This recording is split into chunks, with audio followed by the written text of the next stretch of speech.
한 주간 잘 지내셨습니까? 자, 오늘은 예수님의 유로 시리즈 예수님 셰프 되시다 두 번째 시간으로 주님은 다시 시작할 힘을 주신다라는 제목으로 말씀을 나누려고 합니다. 사람은 본능적으로 화려한 자리, 주목받는 자리를 원합니다. 뭐 저라고 예의가 되겠습니까? 근데 꼭 이것이 나쁜 것만은 아닌 것 같아요. 이것 때문에 남들 놀 때, 잘 때 노력하게 된다는 것입니다. 여러분, 하지만 비록 남들이 알아주지 않는 초라한 인생일지라도, 남들이 주목하지 않는 사람일지라도 얼마든지 삶 가운데서 거룩한 영향력을 끼치며 살 수 있으며 또 그렇게 살아온 사람들이 많이 있다는 사실입니다. 그 중에 한 명이 여러분 잘 아시는 로렌스 형제예요. 여러분, 그는 18살 때 나무가지가 앙상하게 붙어 있는데 이파리가 몇 개 없는 거예요. 여러분, 그걸 보면서 어떤 분들은 시가 나오지만요, 이분은 뭘 봤냐면 인생의 허물을 본 거예요. 그리고 나서 가치 있는 삶이 무엇인가를 깨닫다가 예수님을 영접하게 됩니다. 그가 젊었을 때는 전쟁에 나가서 몸이 다치기도 하고 여러 가지 사업도 해보지만 크게 성공하진 못했습니다. 그가 이제 55세가 된 이후에 프랑스 파리 한 인근에 있는 그 수도원에 들어가서 남은 여생을 지내게 됩니다. 이 수도원에서도 주목받는 일을 한 것이 아니에요. 주방에서요, 그릇을 닦으면서 음식을 하며 사제들을 섬기는 일을 하였습니다. 남자가 주방에서 평생을 수도사들의 음식을 만들며 보냈다는 것이 아마도 저와 여러분의 생각으로는 별 볼 일 없는 사람일 거라 생각을 하기 쉽습니다. 여러분, 그래 중요한 건 뭐냐면 이거예요. 그가 무엇을 하고 어떠한 사람인가 보다 그는 어디서든지 하나님의 임재를 느끼며 기쁨으로 살았던 사람이라는 것입니다. 55세 이전에는요, 비록 주님을 알았을지라도 주님의 임재를 늘 느끼지 못했습니다. 평안함이 없었습니다. 왜냐하면 내 인생을 내 맘대로 주관했기 때문입니다. 그러나 수도원의 주방 일을 맡은 이후로는 다릅니다. 하찮은 일일지라도 성실히 임했을 때 삶의 열매들이 맺히기 시작하는 겁니다. 그를 만나는 사람들마다 변하기 시작합니다. 수도원장이 변하고 수도사들이 변하고 일반인들도 그를 통하여서 변하기 시작되는 겁니다. 어떤 사람은 고백하기를 로렌스 형제가 그릇을 닦으며 음식을 준비하는 모습을 보면 마치 성찬식을 준비하는 사제와 같은 모습을 사제처럼 거룩해 보였다고 표현을 하고 있습니다. 한 사람의 성실한 섬김이 수많은 영혼들에게 안식을 주고 주님 앞으로 인도했다는 사실이 성직자의 삶 그 이상을 였다는 것을 우리가 알 수 있습니다. 저는 신앙은 절망 중이라도 다시 시작할 수 있는 힘이라고 믿습니다. 절망 중이라도 주님의 임재를 느낄 수 있는 것이 바로 신앙의 힘입니다. 오늘 본문에 등장하는 평범한 세 여인의 삶을 통하여서 주님이 주시는 은혜가 무엇인지를 한번 나눠보길 원합니다. 첫 번째는 뭐냐면요, 억울할 때에도 하나님 앞에서 성실한 삶을 살아야 된다는 것입니다. 오늘 본문의 세 주인공 막달라 마리아, 야고보의 어머니 마리아는 예수님의 어머니죠. 또 살로메라는 세 여인이 나옵니다. 우리 고국의 속담 중에서 여성이 한을 품으면, 여인이 한을 품으면 온유울에도 서리가 내린다는 말이 있습니다. 여러분이 죄 없으신 예수님이 돌아가셨을 때 그분을 따르는 모든 사람들은 슬펐습니다. 하지만 이 세 여인처럼 슬픔을 넘어 억울했던 사람들도 없었을 것입니다. 차라리 내가 누명을 쓰고 예수님 대신에 죽었으면 좋으련만, 아마도 이렇게 생각했을지도 모릅니다. 죄 없는 사람이 누명을 쓰고 죽었다는 것이 더욱이 그들의 마음 가운데는 아픔으로 다가왔습니다. 저와 여러분도 살다 보면요, 크건 작건 간에 억울한 일을 당할 때가 있지 않습니까? 저도 억울해요. 자녀들이 아버지는 가정에 전혀 관심이 없다고 생각을 하더라고요. 반성도 하면서도 억울해요. 그렇지 않은데. 여러분, 이럴 때 해명을 하면 할수록 일이 더 심각해지는 경우가 다반사입니다. 저희들은 해명하다 안 되면은 자포자기하고 실망하고 자기의 일을 하나 둘씩 내려놓고 뒤로 물러가기가 일쑤입니다. 여러분, 그러나 참신앙은 평안할 때 잘 드러나지 않는 법이에요. 참신앙은 참으로 억울할 때에도 그의 성실함으로 드러난다는 사실을 아십니까? 이 세 여인은 참신앙을 소유한 여인이었습니다. 절망 중이라도 다시 시작할 수 있는 믿음의 사람들이었습니다.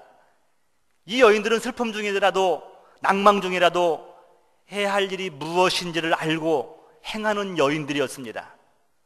안식 후 첫날에 이 세 여인은 예수님의 무덤을 찾아갑니다. 이 세 여인의 성실성을 엿볼 수 있는 것이 본문 1절에 나와 있습니다. 우리 마가복음 16장 1절에 보시면요, 이렇게 나와 있어요. 안식일이 지남에 향품을 사다 두었다가 라고 적혀 있습니다. 여러분, 유대인들의 안식일은 금요일 해질녘부터 다음날 해 질 때까지입니다. 저는 한 가지 궁금한 생각이 들었습니다. 그렇다면 이 여인들이 예수님의 장례용품을 언제 준비했을까? 1절 본문을 읽어보면요, 마치 안식일이 지난 다음에 준비한다는 뉘앙스도 되고 정확하게 언제라는 것을 말씀하고 있지 않습니다. 한번 추리해 보았습니다. 예수님께서는 성금요일 오후 3시에 운명하셨습니다. 그렇다고 한다면 최소한 그 이후일 텐데, 성경의 저자 누가는요, 그 부분을 놓치지 않고 자세하게 기록하고 있습니다. 누가복음 23장 56절 후반부에 보면요, 이렇게 말씀하고 있어요. 계명을 따라 안식을 예래 쉬더라. 이 말은 뭐냐면 최소한 안식일에는 사지 않았다는 겁니다. 그 다음에 바로 그 위에 절이 뭐라고 나왔냐면요, 누가복음 23장 54절이에요. 이날은 준비일이요, 안식일이 거의 되었더라. 갈릴리에서 예수와 함께 온 여자들이 뒤를 따라 그 무덤과 그 시체를 어떻게 두는지를 보고 돌아가 향품과 향유를 준비하더라. 여러분, 제가 여기서 말씀드리는 이유가 이거예요. 예수님의 운명을 끝까지 지켜보고 그분의 시체를 무덤에 장사하는 것을 확인한 후에 돌아가 장례용품을 준비했다는 것입니다. 이해는 갑니다. 여러분, 이해는 갔는데 극심한 슬픔 가운데, 이보다 더 억울한 일이 어디 있습니까? 그런 억울한 가운데 이러한 일을 준비할 정신이 있겠습니까? 저는 이 점에서 한 가지 귀중한 것을 깨달았습니다. 슬퍼도 괴로워도 억울해도 마땅히 해야 할 일을 하는 것이 성숙한 신앙, 주님이 원하시는 삶이라는 것을 여러분 믿으시기 바랍니다.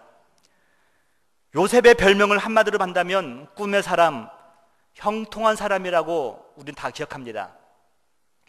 어떤 목사님 말씀하시기를 이렇게 표현하더라고요. 억울해 죽지 못해 산 사람이라고 표현을 하는 것을 들은 적이 있습니다. 저는 일리가 있습니다. 우리 중 어느 누가 요셉만큼 억울한 일을 당한 사람이 있겠습니까? 요셉의 유대함은 억울한 중에도 매사가 형통했다는 것이 아닙니다.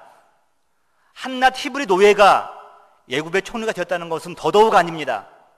다만 억울할 때에도 늘 성실했다는 것입니다.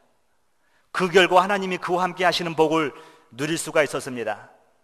하나님은 상황과 상관없이 매사에 성실한 사람을 들어 사용하십니다.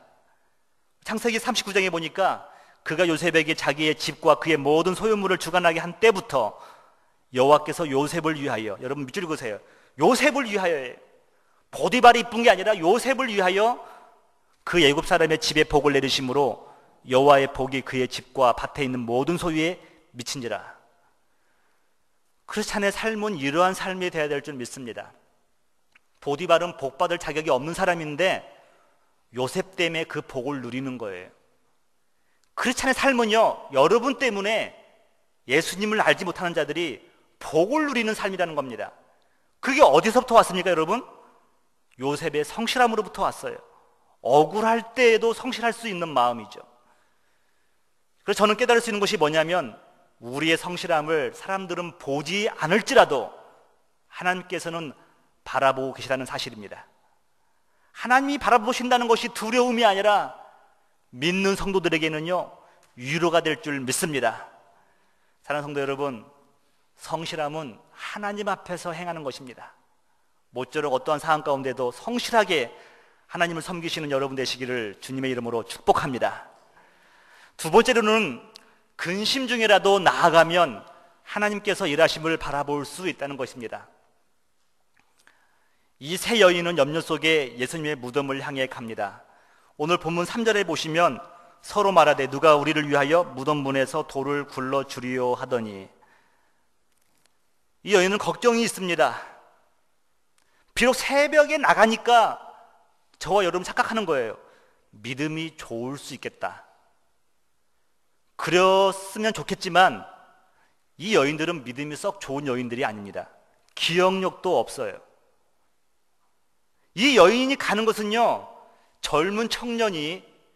어쩌면 젊은 청년이 자기들을 사랑했던 청년이 억울하게 죽은 것에 대한 연민의 마음으로 나가는지도 모르겠습니다.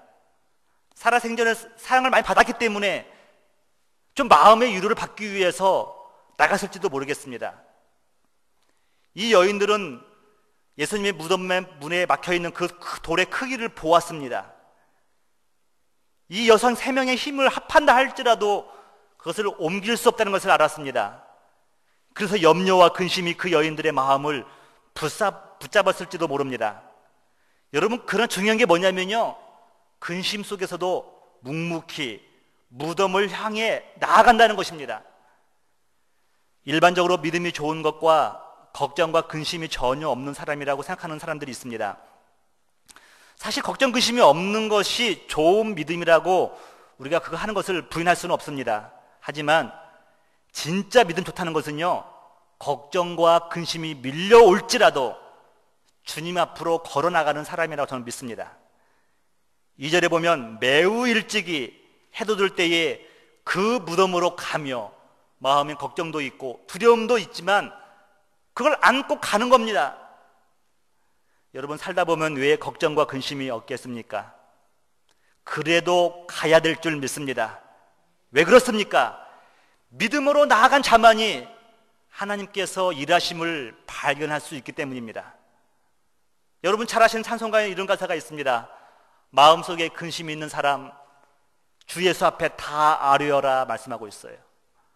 마음속에 근심이 없는 것도 좋은 믿음이지만 근심이 밀려올 때 그것을 주님 앞에 아뢰을 수 있는 것이 더 좋은 믿음이라는 것입니다.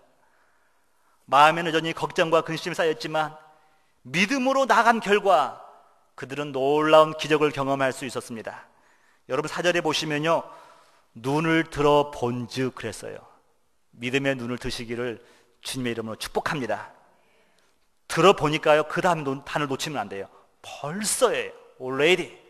벌써 돌이 굴려져 있는데, 저와 여러분들은요, 미래에 대한 걱정들을 많이 할 때가 있어요. 내 앞에 막혀있는 그 큰 돌들을 어떻게 치울 것인가 걱정을 합니다. 그러면서 나가지 못하는 거예요. 나가지 못하고 눈도 들어보지 못하니까 주님께서 벌써 돌을 옮기신 것을 바라볼 수가 없는 겁니다. 사랑하는 성도 여러분, 믿음의 눈을 드시기를 주님의 이름으로 축복합니다. 눈으로 하나님이 행하신 것을 바라보십시오. 마가는 이 사실을 기록하면서 한 가지 더 정보를 제공하고 있습니다. 그 돌이 심히 크더라. 자연적으로 옮겨진 것이 아니라는 것입니다. 인위적으로 된 것도 아닙니다. 사람이 하지 않았다는 사실을 밝히고 싶은 것입니다. 누가 하셨습니까? 하나님이 하셨다는 거예요. 우린 때때로 미래에 대한 염려를 우리 가질 수가 있습니다. 대학을 졸업해도 취직이 안 되는데 공부는 해서 뭐하노? 윤장로님 말투 같지 않습니까? 제가 연습을 좀 했는데 잘 안 되네요. 경기가 바닥이라는데 비즈니스는 해서 뭐하노? 제가 경상도도 좀 살다 올 거 그랬어요. 그럼 대답은 무엇입니까? 그래도 믿음으로 나아가야 한다는 것입니다. 걱정이 밀물처럼 밀려올 때 주님 앞으로 나가십시오. 불확실한 미래에 대한 두려움이 밀려올 때 주님과 함께 나아가십시오. 그리고 믿음의 눈으로 바라보십시오. 벌써 돌이 굴려져 있는데 여러분보다 앞서서 일하시는 주님을 저 여러분은 발견할 수가 있을 것입니다. 믿고 나아갈 때 경험하게 될 기적을 소개하는 성경 구절이 있어서 소개합니다.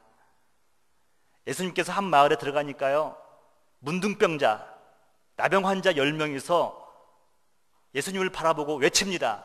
근데 이들은요, 예수님이 어떠한 존재인지도 몰라요. 메시아인지도 몰라요. 예수를 만나 멀리서 소리를 높여 이르되 예수 선생이여, 랍비여, 라바이. 한 예수님을 랍비를 본 겁니다. 수많은 랍비 중에 한 명으로 보고 부르는 겁니다.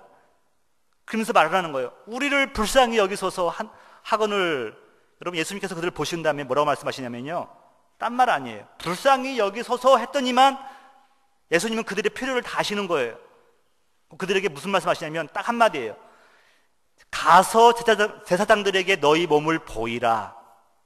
끝. 이거밖에 없습니다, 여러분. 나병 환자들이 마음 가운데 화가 났을지도 몰라요. 우리가 나병 환자라고 우리를 무시하나?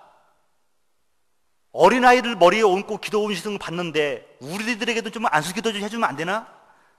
에이, 기분 나빠, 안 가. 여러분, 그럴 수도 있는데요, 이들이 믿음으로 움직입니다. 여러분, 다시 한번 보세요. 누가복음 17장 14절 후반을 보세요.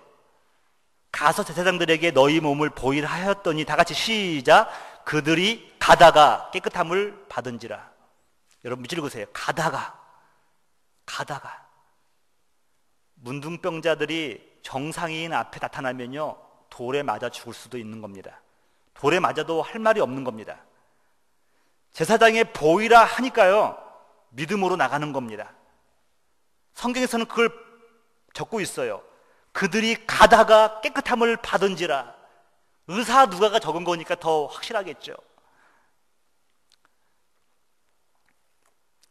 예수님의 그 한마디에 순종하고 믿고 가다가 고침을 받은 사람들, 여러분, 믿음으로 가다가 여러분 앞에 막혀있는 그 돌들이 그 굴러져 있는 것을 보고 싶지 않으십니까? 믿음으로 나아가시기를 주님의 이름으로 축복합니다. 믿음으로 나간 자만이 하나님이 우리보다 앞서 일하시는 그 기적을 맛볼 수 있다는 것입니다. 마지막으로 오늘은 사랑은 낮은 곳으로 가서 섬기는 것이라는 것을 말씀 나누고 싶습니다. 돌문이 옮겨진 것을 본 여인들은 무덤으로 들어갑니다. 우편에 앉아있는 흰 옷을 입은 청년으로부터 예수님이 부활하셨다는 소식을 전해 듣습니다. 이 소식을 들은 그 여인들의 반응은 단순했습니다. 5절에 보니까 놀라매, 8절에 보니까 몹시 놀라 떨며. 얼마 전 제가 여러분에게 설교를 하면서 믿음 좋은 것은 잘 놀라는 것이라고 말씀을 드렸습니다. 여러분, 주님이 하신 일, 작은 것을 보고도 감탄할 수 있는 사람에게는요, 더 큰 감격과 놀라운 일들이 생길 줄 믿습니다. 이 여인들은 놀란 거예요. 무덤이 빈 걸 놀란 거예요. 저는 여러분에게 천사가 그들에게 준 메시지를 눈여겨보라고 말씀드리고 싶습니다. 여러분, 7절에 보시면 천사가 말을 합니다. 가서 그의 제자들과 베드로에게 이르기를 예수께서 너희보다 먼저 갈릴리로 가시나니 전에 너희에게 말씀하신 대로 너희가 거기서 배우리라 하라 라고 말씀하고 있습니다. 부활하신 예수님께서는 제자들이 당신이 살아생전에 제자들이 주셨던 그 사명을 기억하기를 원하셨습니다. 예수님께서 살아생전에 말씀하신 사명은요, 그걸 기억하는 것이 바로 회복이라는 것입니다. 저는 부활하신 예수님께서 왜 갈릴리로 가시라고 하셨는가, 왜 갈릴리로 먼저 가셨는가를 묵상해 보았습니다. 예루살렘이었으면 더 좋았으려만 예수님을 잡아 죽인 자들에게 떳떳하게 보란듯이 걸어다니는 겁니다. 로마로 가면 어떻습니까, 여러분? 이건 우리 생각이고, 갈릴리는 사람들이 인정하지 않는 변방. 왜 그 갈릴리란 말인가? 여러분, 예수님 당시 갈릴리는요, 북방으로 있으면서요, 반역자들의 본거지예요. 모반이 일어나면 갈릴리예요. 별 볼 일 없는 사람들이, 한이 맺힌 사람들이 있던 곳입니다. 사람들은 말하기를 이렇게 말해요. 요한복음 7장에 보니까 어떤 사람은 그리스도라 하며 어떤 사람들은 그리스도가 어찌 갈릴리에서 나오겠느냐, 갈릴리에서 선한 것이 나올 것이 없다라고 말씀하고 있는 거예요. 그런데 저는 여러분 앞에서 갈릴리는 다음과 같은 곳이라고 정의하고 싶습니다. 갈릴리는 다른 곳이 아니라 우리의 사랑이 흘러가야 할 곳인 줄 믿습니다. 남들이 가기 싫어하는 곳일 수도 있습니다. 아무리 베풀어도 기대할 것이 별로 없는 땅이 갈릴리 땅일지도 모릅니다. 전에 우리가 주님의 은혜를 깨닫기 전에 머물렀던 장소가 바로 갈릴리였습니다. 하지만 우리의 사랑과 관심이 절실히 요구되는 곳이 또한 갈릴리입니다. 우리 마음이, 주님의 마음이 있기에 우리 마음이 따라가는 곳이 바로 갈릴리라는 것입니다. 그래서 갈릴리는 어느 곳이냐면 오늘 살아가는 저와 여러분들이 우리의 걸음이 행해야 볼 곳이 바로 갈릴리라는 곳입니다. 제가 미국을 유학 오고 나서 알게 되었는데, 한국에서 미국으로 선교사 파송 받은 사람들이 꽤 많다는 것을 알게 되었습니다. 하나님의 일하심이 신묘막측하기 때문에 그럴 수도 있다 싶은데 잘 이해가 가지 않는 거예요. 한국에서 모금을 해가지고 미국의 선교지로 온 거예요. 뭘 하나 봤더니 공부를 다 하고 있더라고요.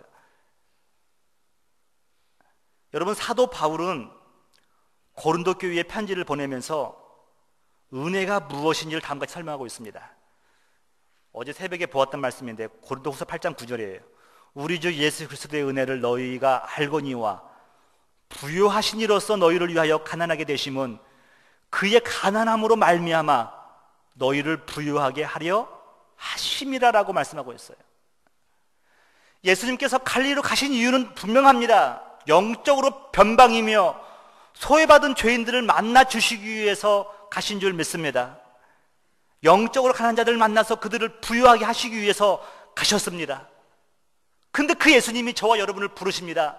갈릴리에서 만나자, 갈릴리에서 보자는 것입니다. 그렇다면 우리를, 예수님을 믿고 따르는 우리의 삶은 어떠해야겠습니까? 제자들에게 명확하게 말씀하신 것처럼 너희가 거기서 주를 배우리라. 사랑하는 성도 여러분, 주님의 능력을 경험하시기를 원하십니까? 사망 권세를 이기시고 사신 주님을 만나보시기를 원하십니까? 갈릴리로 가십시오. 여러분들이 섬길 수 있는 그 장소로 가십시오. 우리의 섬김과 사랑이 필요한 자리로 내려가십시오. 거기에 주님이 저와 여러분을 기다리고 계시는 줄 믿으시기 바랍니다. 사랑하는 성도 여러분, 주님께서 부요함을 내려놓으시고 스스로 가난해지신 것은 우리 저와 여러분을 부유하기 위하여라고 사도 바울은 말하고 있습니다. 이제 주님의 사랑과 은혜를 받은 우리는 어떠해야겠습니까? 주님이 우리를 통해 하시기를 원하시는 것은 무엇입니까? 우리도 주님처럼 낮은 모습으로 가난한 마음으로 우리의 사랑과 섬김이 필요한 곳에 가시기를 원한다는 사실입니다. 그것을 통해 그들이 영적으로 부유한 자들이 되기를 주님은 원하십니다. 오늘 우리의 사랑이 필요한 그곳 갈릴리에서 주님 만나시는 여러분 되시기를 주님의 이름으로 축복합니다. 마태복음 26장 32절 다 같이 읽으시고 말씀을 마치겠습니다. 시작. 그러나 내가 살아난 후에 너희보다 먼저 갈릴리로 가리라. 아멘. 다 같이 일어나셔서 우리 주 품에 품으셔서 부르시면서 결단하겠습니다.